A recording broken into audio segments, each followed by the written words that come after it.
একটু আগে বৃষ্টি হচ্ছিল, এখন বৃষ্টির পরের দৃশ্যটা দেখো। আর কি সুন্দর হাওয়া দিচ্ছে, আমাদের এখানে খুব হাওয়া লাগে। একদম পেছনটাও ফাঁকা মাঠ, আবার দেখো সামনে রাস্তা, রাস্তার ওই পাশটাও কিন্তু ফাঁকা। তাই যখন হাওয়া দেয় ভীষণ হাওয়া লাগে।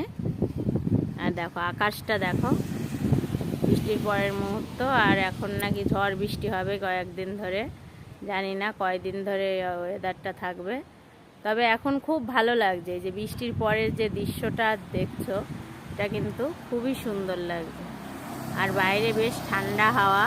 কারেন্ট অফ হয়ে গেল বলেই বাইরে আসলাম, নয় বাইরে কিন্তু খুব একটা আসা হয় না। কারেন্টটা অফ হয়ে যাওয়াতে বাইরে হাওয়া দিচ্ছে, বাইরে একটু আসলাম, এসে দেখতে পাচ্ছি বেশ ভালো লাগছে দৃশ্যটি। তাই ভাবলাম তোমাদের সাথেও একটু শেয়ার করি। পায়েল এদিকে দেখি।